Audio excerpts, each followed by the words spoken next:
Assalamualaikum warahmatullahi wabarakatuh. Perkenalkan, saya Tarisa, perwakilan dari KKN RDR 77 kelompok 95 dari UI Wali Songo Semarang.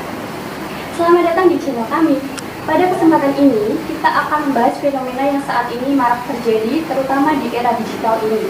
Jadi, kita akan membahas fenomena hate speech dan hoax yang ditinjau dari segi global, dan juga kita akan mengintegrasikannya dengan nilai-nilai agama Islam. Nah, dalam pembahasan ini saya tidak sendiri, tetapi saya ditemani oleh narasumber yang saat ini sudah berada di samping saya. Jadi beliau ini bernama Mas Samsul Ulum. Beliau adalah sarjana pendidikan UIN Wali Songo Semarang dan merupakan alumni dari Pondok Pesantren Uswatun Hasanah Semarang. Selamat sore Mas Ulum. Ya, selamat sore. Berbicara tentang fenomena hate speech dan hoax yang saat ini marak terjadi di kalangan masyarakat, bagaimana pendapat Mas Ulum tentang hal tersebut? Ya, terima kasih. Alhamdulillah pada kesempatan kali ini saya bisa berjumpa dan bergabung bersama teman-teman dari KKN UI Wali Songo. Alhamdulillah suatu kebanggaan bagi saya karena bisa bertemu langsung dengan adik angkatan, karena selisihnya mungkin sangat sedikit, berbicara mengenai fenomena yang sedang hit saat ini, yaitu hoax maupun ujaran kebencian. Hal itu memang sudah beberapa kali dibahas, maupun dari pemerintah maupun dari juga para alim ulama yang ada di Indonesia ini.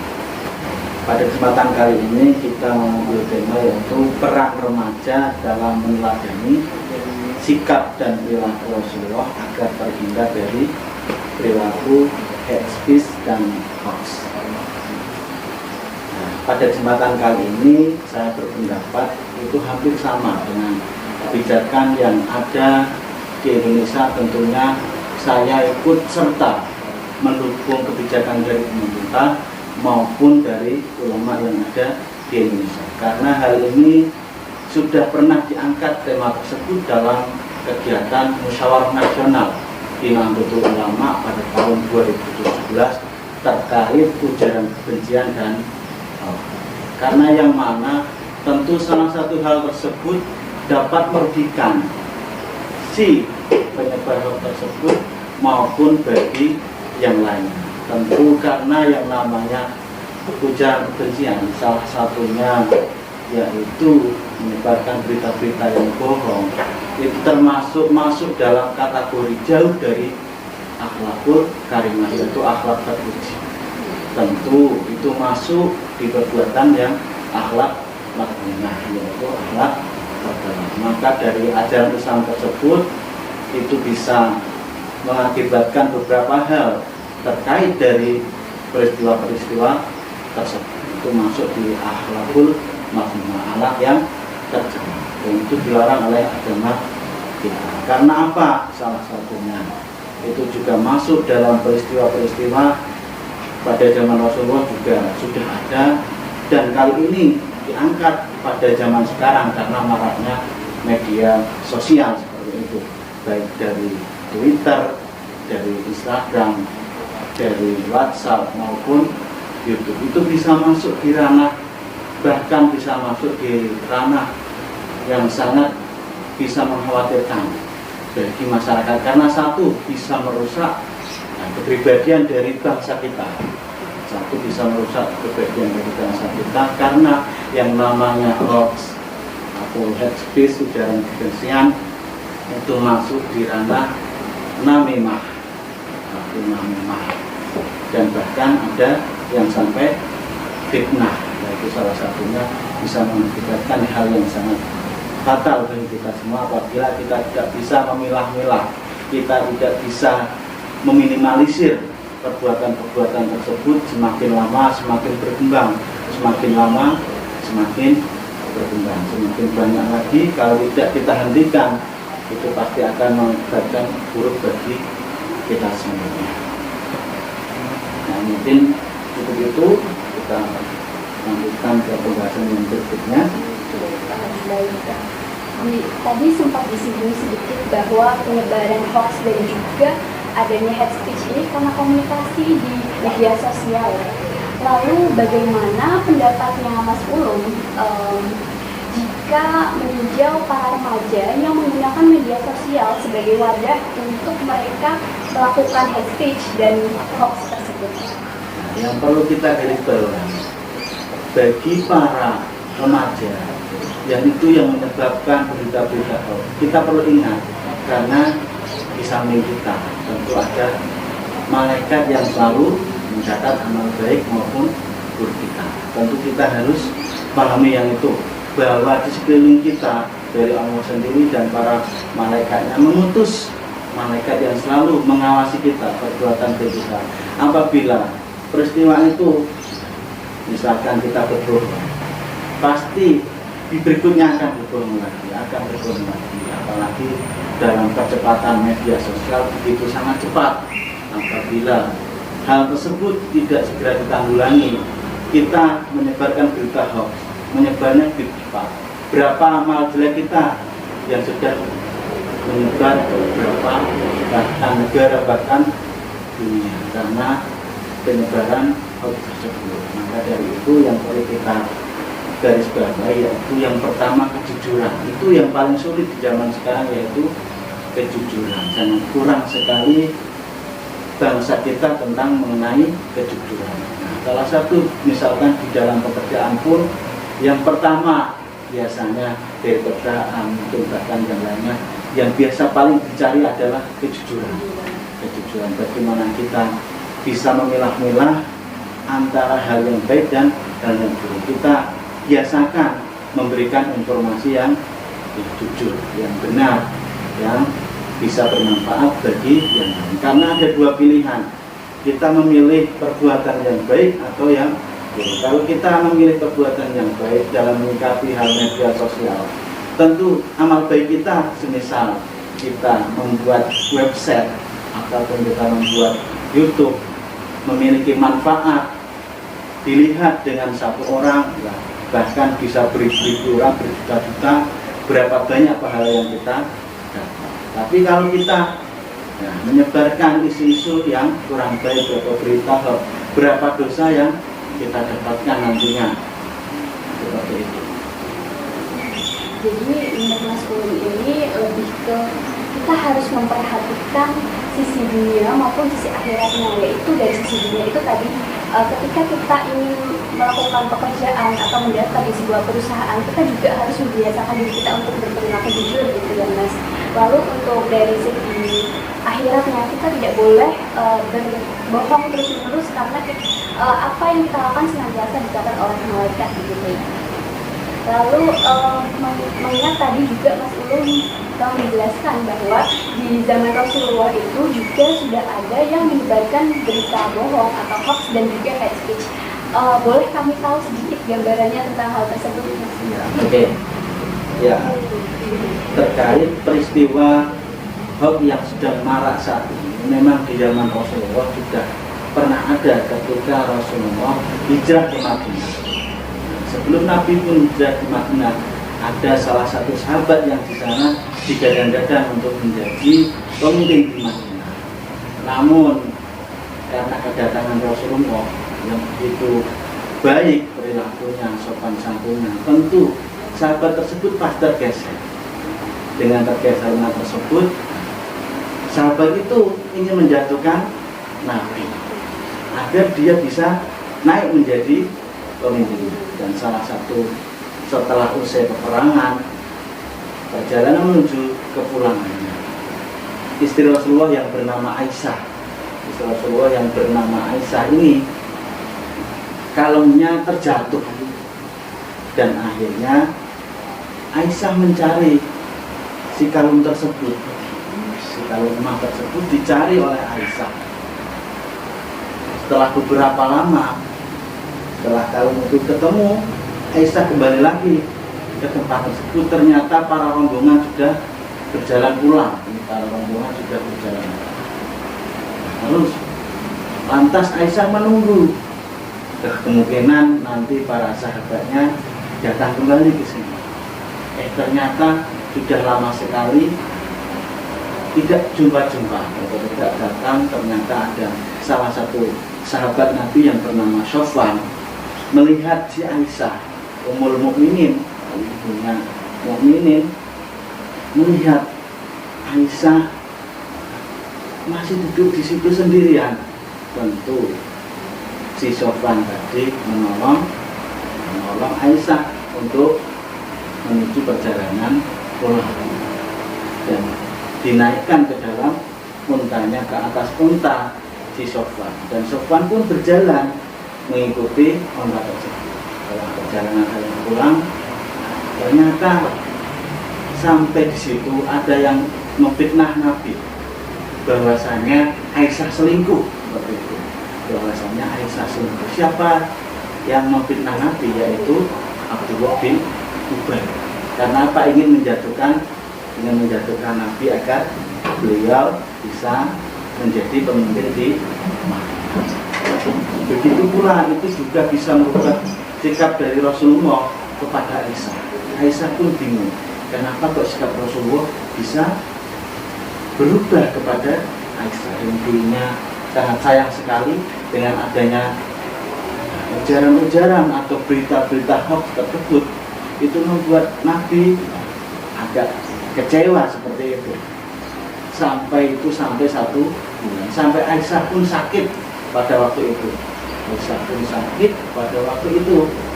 Nah, terus Nabi pun hanya bertanya, gimana kabarmu Aisyah? Baik. Terus Nabi ngotot. Nah, Aisyah semakin bingung. Sudah 1 bulan kok belum ada wahyu yang turun. Belum ada wahyu yang turun terkait hal tersebut. Karena itu adalah sebuah berita atau memfitnah agar si Ubay, Abdullah bin Ubay tadi bisa menjadi ini. Turunlah ayat Allah, yaitu tabayyan, untuk memberikan tabayyun, yaitu klarifikasi. Klarifikasi. Dan setelah turun ayat tersebut, Nabi Muhammad mengklarifikasi bagaimana sih berita sebenarnya, bagaimana sih cerita dari Aisyah tersebut, tabayyun, mendengarkan langsung cerita dari Aisyah dan para sahabat-sahabatnya yang terpercaya untuk menjelaskan peristiwa yang sebenarnya. Setelah itu Nabi Muhammad akhirnya kembali baik lagi, kembali sayang lagi kepada si Aisyah. Memang berita tersebut juga ada pada zaman Rasulullah. Rasulullah pun pernah difitnah, mendapatkan kabar-kabar hoax seperti itu. Agar apa tujuannya? Tentu bisa mengangkat si Abdullah bin Ubay untuk menjadi pemimpinnya.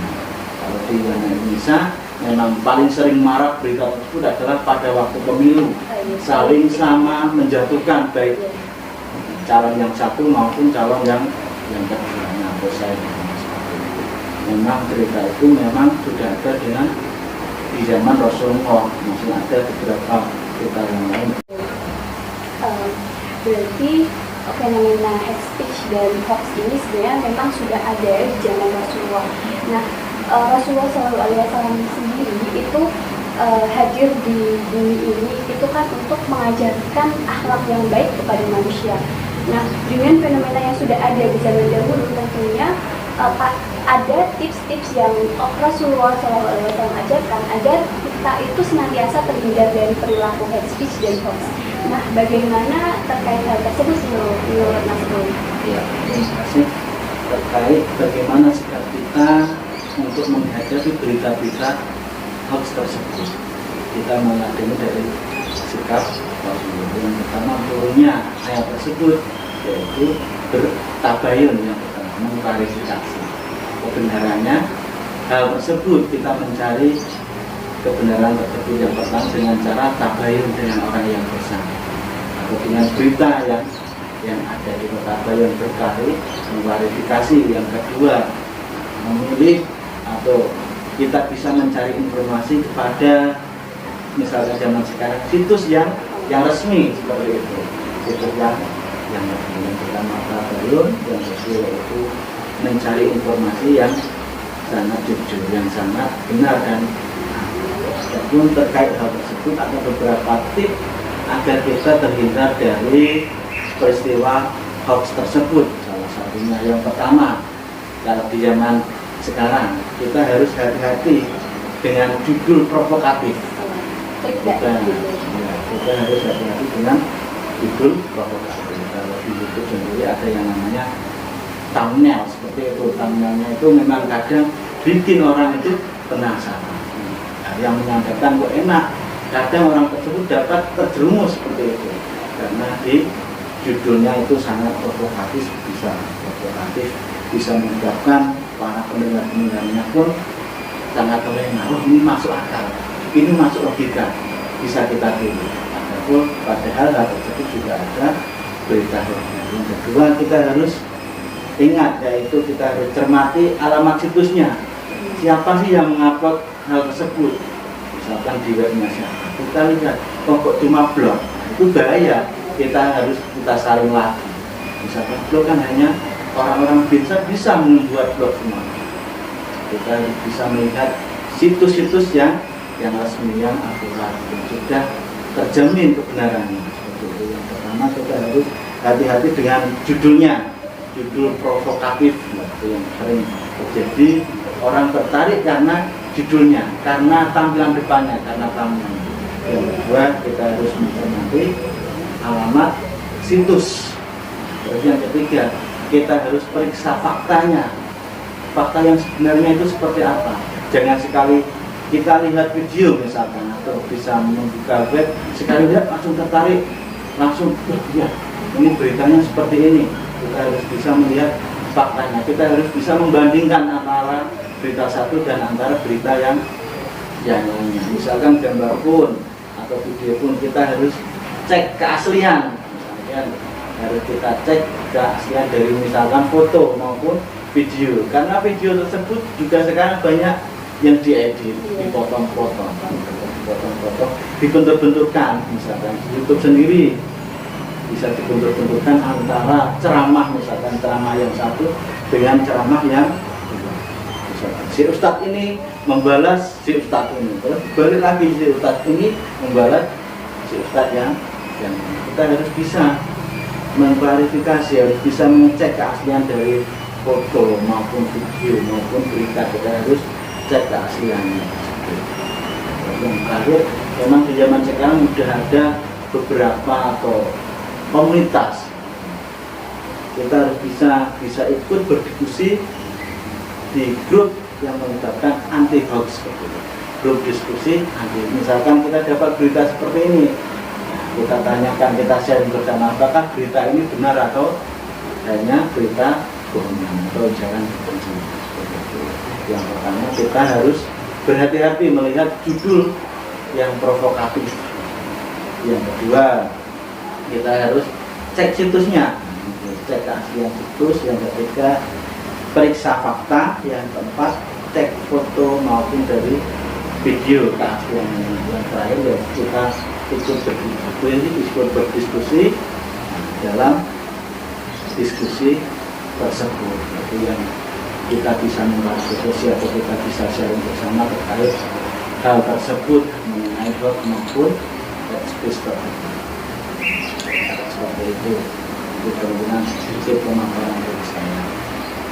Baik, berarti Rasulullah SAW itu mengajarkan kita untuk tabayun, ya Mas. Nah, tabayun itu sendiri bisa dilakukan dengan cara di era modern ini, di era digital ini, dengan melihat terlebih dahulu judul dari berita yang ada, dicari tahu dulu kebenarannya, kemudian situsnya itu kredibel atau tidak, lalu yang ketiga tadi ya, cek faktanya. Dan kita juga harus berdiskusi, kita harus memiliki grup yang kita itu bisa sharing satu dengan yang lain, apakah berita ini tuh benar atau enggak. Terus kemudian juga kita harus cek foto atau video, apakah video ini dipotong atau tidak, fotonya diedit atau tidak, begitu ya Mas ya. Baik, mungkin sebelum kita tutup podcast pada hari ini, mungkin Mas Ul memiliki closing statement. Ya, terima kasih atas waktu yang telah diberikan. Kalau prinsip saya seperti ini, sejak dulu saya masuk sekolah model di pondok pesantren, khairun nasi anfa'uhum linnas. Sebaik-baik manusia adalah yang bermanfaat bagi manusia lain. Tentu semisal kita memiliki media sosial, kita harus bisa memilih-milih, harus bisa memilah-milah antara itu dapat bermanfaat yang baik atau malah banyak manfaat. Saya juga memiliki sebuah channel YouTube juga yang namanya Ngaji Santai Kendal, yang basecamp-nya juga di sini. Yang tempat kita kan ini adalah basecamp dari Ngaji Santai Kendal, yang juga memiliki YouTube yang sedang merintis YouTube. Ini masih sedikit, baru 2000 subscriber dan baru merintis, yaitu yang namanya website juga. Memang belum launching karena kita masih mengumpulkan beberapa artikel keislaman, yaitu yang nantinya akan diberi nama alfatahkaliwumu.com, yang insya Allah akan rilis mungkin bulan-bulan ini insya Allah, karena kita sudah mengumpulkan beberapa hal-hal yang baik, yang tentunya tentu kebenarannya. Jadi kita melihat dari hal tersebut, yang pertama tujuan kita yaitu melihat manfaatnya. Misal kita menulis, terus dibaca, terus diamalkan, terus berkembang lagi. Berapa pahala yang kita dapat?